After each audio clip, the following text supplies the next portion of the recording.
Hello future leaders, welcome to this channel. मेरा नाम है Yuvraj Singh Shekhawat and always remember one thing, be a spokesperson for India. अब जैसा आप इस पिक्चर में देख पा रहे हो कि मिडिल ईस्ट जो अभी कुछ समय के लिए शांत हुआ था जब इजराइल और गाजा के बीच में एक सीज फायर साइन होता है, राइट? और उसके बाद में यह देखा जा रहा था कि धीरे धीरे मिडिल ईस्ट यानी कि वेस्ट एशिया में शांति आने लगेगी और वहां पे आप देख सकते हो कि डेवलपमेंट भी हम सोच सकते हैं कि अब कोई ऐसा इशू नहीं आएगा। बिकॉज आपको पता है कि मिडिल ईस्ट जहां से काफी सारे नेशंस को ऑयल सप्लाई होता है और इन वॉर की वजह से वो कहीं ना कहीं हर्ट हो रहा था। बट अब यूएस इंटेलिजेंस ये वार्निंग दे रही है कि मिडिल ईस्ट में दोबारा से एक नई वॉर इनिशिएट हो सकती है। और इंपॉर्टेंट बात यह है कि इंडिया के ऊपर इसका क्या असर पड़ेगा, वो सबसे इंपॉर्टेंट बात है जिसके बारे में हम बात करते हुए नजर आएंगे। बट ऐसा हुआ क्या है जब हम ये कह रहे हैं कि middle east will face a new war और इंडिया पे क्या इंपैक्ट आएगा? बहुत ही इंटरेस्टिंग लेक्चर होने वाला है और मैं आपको ब्रीफली बताऊंगा कि पिछले 1-1.5 साल में हुआ क्या है, राइट? तो आप मेरे साथ में बने रहिए। अब जो ईरानियन प्रेसिडेंट हैं जिनका नाम है मसूद पेजिशकियान, अगर नाम प्रोनाउंस करने में थोड़ी गलती हो तो माफ कीजिएगा, वो एक बुशहर का सदर्न प्रोविंस विजिट कर रहे थे और उन्होंने ये कहा कि अगर हमारे न्यूक्लियर फैसिलिटीज पे आप अटैक करोगे तो हम इतना मादा रखते हैं कि हम दोबारा से न्यूक्लियर फैसिलिटीज को डेवलप कर लेंगे। अगर आप हमारे हंड्रेड्स ऑफ न्यूक्लियर फैसिलिटीज को डिस्ट्रॉय करोगे तो हम थाउजेंड्स खड़े कर देंगे। बिकॉज यहां पे बात आती है ब्रेन की, दिमाग की, और हमें पता है कि कैसे न्यूक्लियर फैसिलिटीज बनाई जाती हैं, राइट? ये वो कहते हुए नजर आए हैं साफ साफ। बट मुद्दा क्या है, ये चीज निकली कहां से? ये निकली जब वॉशिंगटन पोस्ट में ये निकल के आया कि कुछ यूएस इंटेलिजेंस ये वार्निंग दे रही है कि इजराइल जो है इस साल के मिड में ईरान की न्यूक्लियर फैसिलिटीज पे अटैक कर सकता है। और उसके बाद में जो ईरानियन प्रेसिडेंट है उनका ये स्टेटमेंट निकल के आता है जब वो सदर्न प्रोविंस जो है बुशेयर का, उसको विजिट कर रहे थे।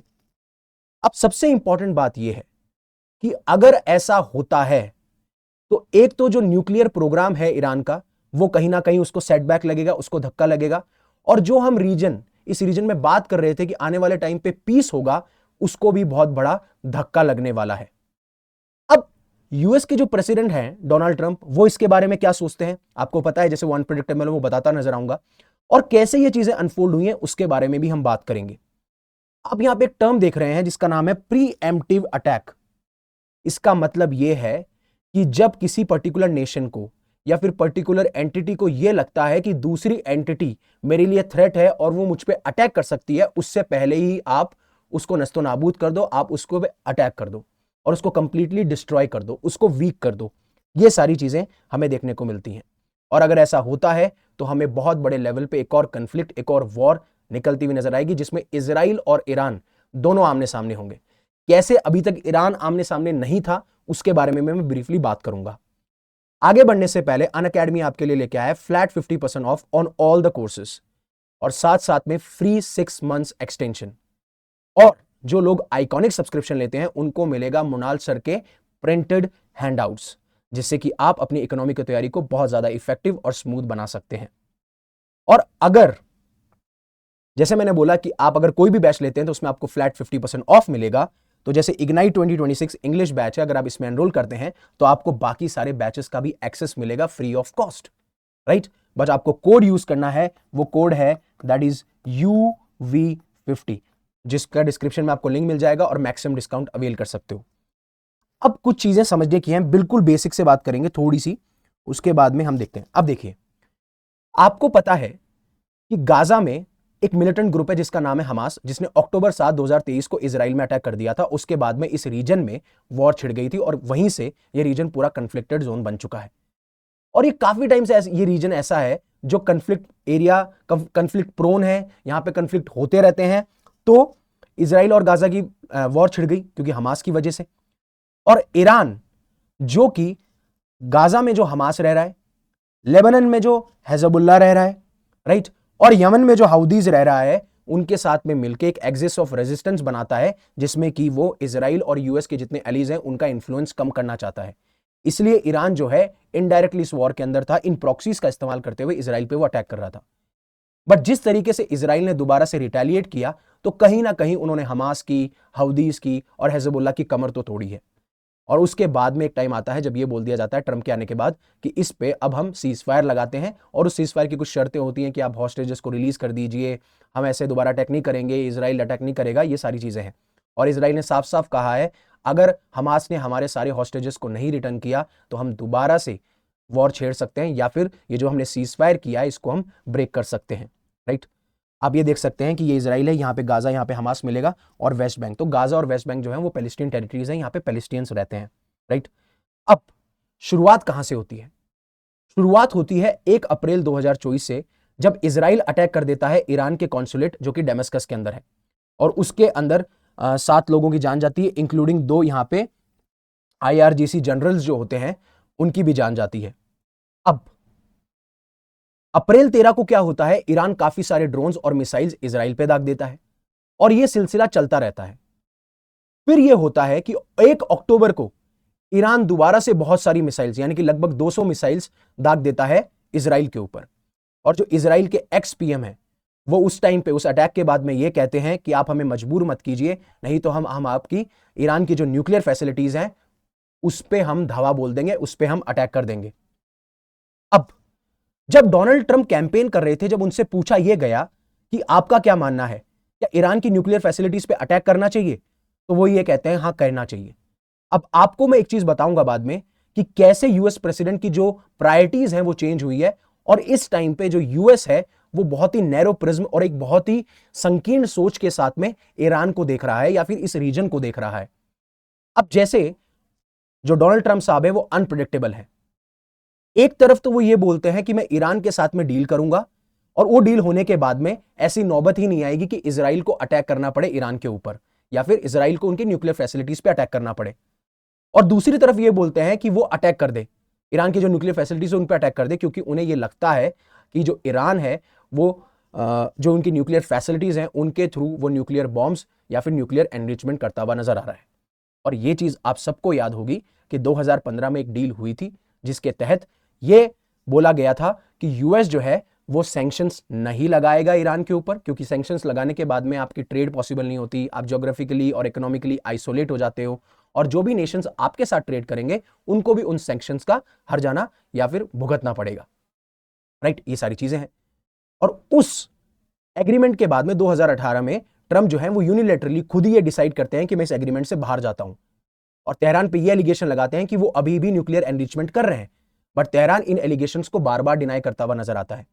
वो कहता है कि अगर आप सीरियस हैं तो आप हमारे साथ में समझौता कीजिए, आप ऐसे यूनिलेटरी इस एग्रीमेंट से बाहर मत निकलिए। और फिर अक्टूबर 27 को इजराइल जो है वो अटैक कर देता है कुछ न्यूक्लियर वेपन टेस्ट बिल्डिंग जो है वहां पे, और कुछ मिसाइल फैसिलिटीज हैं वहां पे ईरान की। और इसके बाद में ये अटकलें और तेज हो जाती हैं, और अब जैसे यूएस इंटेलिजेंस वार्न कर रही है कि इजराइल दोबारा से अटैक कर सकता है, और इजराइल को ये पता है कि जो भी हमने पहले अटैक किए हैं उससे जो ईरान की फैसिलिटीज हैं वो कमजोर हुई हैं, ईरान की जो स्ट्राइकिंग कैपेबिलिटीज हैं वो भी कमजोर हुई हैं, तो हमारे पास में मौका है कि वो अपने आप को रीग्रुप करें, उससे पहले ही हम उन पे अटैक कर देते हैं, जैसा कि वो यूएस इंटेलिजेंस कह रही है।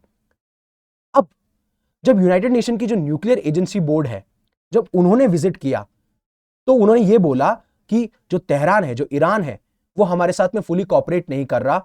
अगर मैं पिछले 5 या 6 महीनों की बात करूं, हमने 2 बार ऐसा हुआ है कि ईरान हमारे साथ में कॉपरेट नहीं कर रहा है, और इसकी जो यूनाइटेड नेशन का न्यूक्लियर एजेंसी बोर्ड है इसकी कंडेम करते हुए नजर आता है, यानी कि उसकी निंदा करते हुए नजर आता है। ये सारी चीजें निकल के आती हैं। अब ये वार्निंग तो दे दी कि इजराइल आप पे अटैक करेगा, और जो उनकी मेन न्यूक्लियर फैसिलिटीज हैं, जैसे वो ईरान का फोर्डो हो या फिर वो नतान्स न्यूक्लियर फैसिलिटीज हो। आप इस मैप में देख सकते हैं, जब पहले जो 27 अक्टूबर को जो अटैक किया गया था वो एक तो पारचीन और एक आपके गाचीन पे अटैक किया गया था। आप देख सकते हैं कि अब जब नतान्स की बात कर रहा हूं तो ये एक न्यूक्लियर साइट है, और जब मैं फोर्डो की बात कर रहा हूं वो भी एक न्यूक्लियर साइट है, वहां पे अटैक करने की बात की जा रही है। और जैसे मैंने बोला कि इजराइल ये डिटरमाइंड है, इजराइल को पता है कि जो हमने अटैक किए हैं, जो हमने मिसाइल्स दागी हैं, जो हमने ड्रोन्स दागे हैं, जो हमने एयर स्ट्राइक्स की है, उसकी वजह से ईरान की कैपेबिलिटी तो कमजोर हो चुकी है। और जब वो अपनी ताकत को दोबारा से ग्रो करे उससे पहले हमें एक और अटैक कर देना चाहिए। अब ये चीज मैंने आपको बता दी कि यूनाइटेड स्टेट्स के जो प्रेसिडेंट थे बराक ओबामा और जो यूरोपियन एलीज थे लगभग 6 नेशन थे जो कि joint comprehensive plan of action एक ट्रीटी थी उसके तहत आए और ईरान को ये बोला हम आप पे सैंक्शंस नहीं लगाएंगे, आप न्यूक्लियर एंगेजमेंट मत कीजिए। लेकिन जिस तरीके से 2018 में यूनाइटेड स्टेट्स ने विड्रॉ किया under the administration of Donald Trump, तो काफी यूरोपियन एलीज भी नाराज थे क्योंकि उन्हें पता था या वो ऐसा कह रहे थे कि ईरान न्यूक्लियर एंगेजमेंट नहीं कर रहा है, ईरान सिर्फ न्यूक्लियर जो एनर्जी है उसका यूज कर रहा है फॉर पीसफुल पर्पसेस, वो कोई मिलिट्री पर्पसेस के लिए यूज नहीं किया जा रहा। और तब से ईरान ने जो है अपना दोबारा से न्यूक्लियर प्रोग्राम जो है वो स्टार्ट कर दिया है, ये कहते हुए नजर आ रही है international energy agency, international atomic energy agency.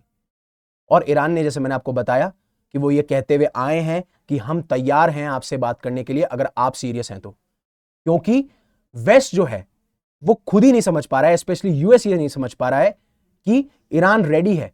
अगर ईरान रेडी है तो वो रेडी है कि जो भी आपको इंस्पेक्शन करने हैं यूनाइटेड नेशन की तरफ से आप कर लीजिए, इंटरनेशनल एटॉमिक एनर्जी एजेंसी के द्वारा जो करना है वो कर लीजिए, लेकिन आप तो सीरियस होने चाहिए।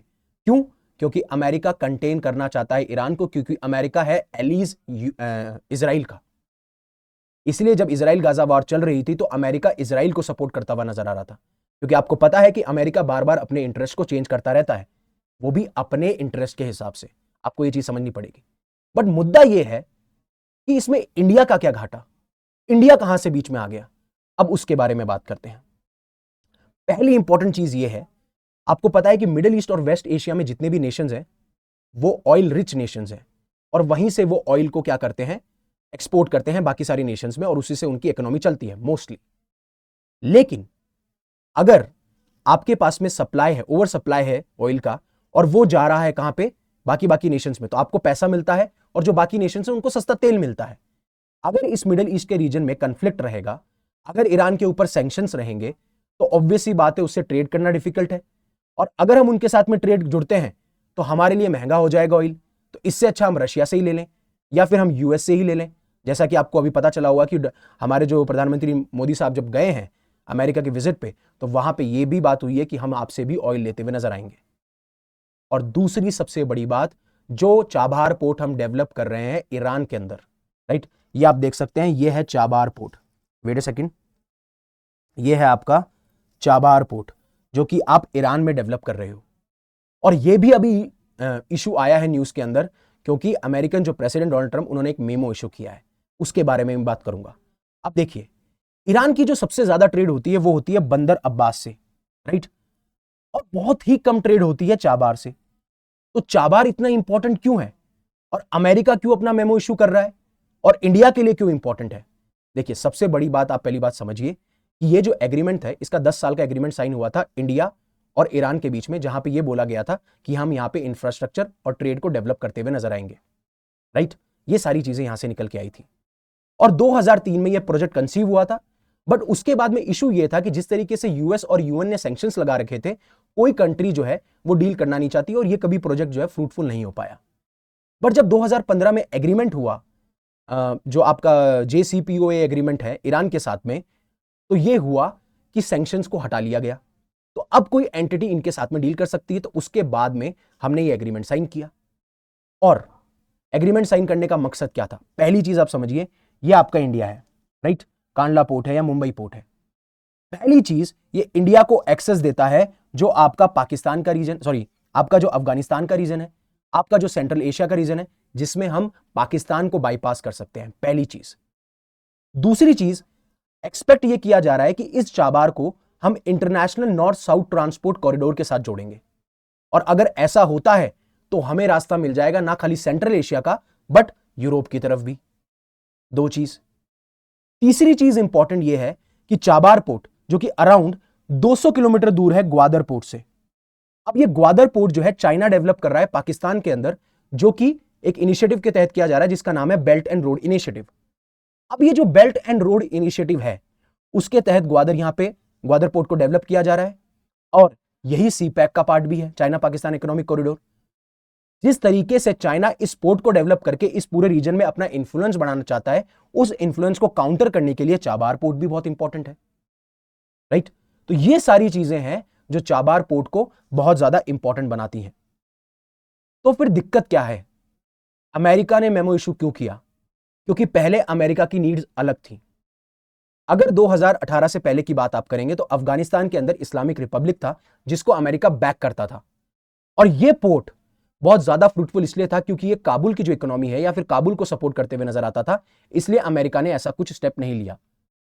बट जब तालिबान आ जाता है इस्लामिक रिपब्लिक को रिप्लेस करके अफगानिस्तान के अंदर, और आपको पता है कि ईरान को हमेशा से कंटेन करना चाहता है यूएस, तो उसके बाद में उसकी जब नीड्स चेंज होती हैं तो वो बोलता है कि हम इस पे सैंक्शंस लगा देंगे, जो भी एंटिटी इससे डील करेगा वो ये पॉसिबल नहीं हो पाएगा।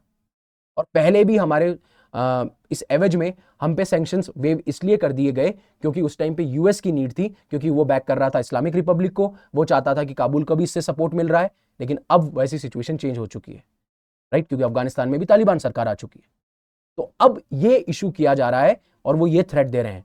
बट इंडिया को एक चीज ये समझनी होगी कि इंडिया को पता होना चाहिए उसके इंटरेस्ट क्या है, और जिस तरीके से वो चाबार पोर्ट को सीक कर रहा है, ये बहुत इंपॉर्टेंट हो जाता है कि हम एग्रेसिव रहें इस पोजीशन पे, राइट। ऐसा नहीं हो कि यूएस की वजह से प्रेशर में आके हम हमारी चीजों को अमेंड करें, क्योंकि हमने बहुत पैसा भी इन्वेस्ट किया है, हम पीपल टू पीपल कनेक्ट भी बनाना चाहते हैं चाबार के साथ में, और ये सारी चीजें आप देख सकते हो, जैसे वो अफगानिस्तान को ओपन होना हो, सेंट्रल एशिया की तरफ ओपन होना हो, यूरोप से कनेक्ट होना हो, और यहाँ पे इस पर्टिकुलर यहाँ इस रीजन में जियो स्ट्रेटेजिक इन्फ्लुएंस बनाना हो, उन सब के लिए ये बहुत इंपॉर्टेंट बन जाता है। और जो जरान दिलाराम हाईवे है उसमें भी बहुत बड़ा रोल निभाता है आपका चाबार। तो होपफुली आपको ये पूरा आर्टिकल समझ में आया होगा, जहां पे मैंने बात किया कि किस तरीके से दोबारा से मिडिल ईस्ट वेस्ट एशिया एक कन्फ्लिक्टेड जोन बन सकता है, और कैसे ईरान को इंफॉर्मेशन मिलने के बाद में कि यूएस इंटेलिजेंस वार्न कर रही है, ईरान ने क्या कहा है, और कैसे ये इवेंट्स अनफोल्ड हुए ब्रीफली, और इंडिया पे क्या इंपैक्ट होगा। मैंने सारी चीजों को डिस्कस किया है ब्रीफली, राइट, क्योंकि आपको पता है कि इंटरनेशनल रिलेशन बहुत बड़ा टॉपिक है। अगर आप एक नेशन के बारे में बात करने लगेंगे तो 1-1.5 घंटा निकल जाएगा। अगर आपको ये लेक्चर पसंद आते हैं तो प्लीज इन्हें लाइक कीजिए। अगर ये लेक्चर आपकी लाइफ में वैल्यू ऐड करते हैं और आपको लगता है कि किसी और की लाइफ में वैल्यू ऐड कर सकते हैं तो इन्हें शेयर कीजिए, और ऐसे ही रेगुलर कंटेंट के लिए हमारे चैनल को सब्सक्राइब कीजिए। Again thank you very much for listening to me. Stay safe, stay happy, शब खैर।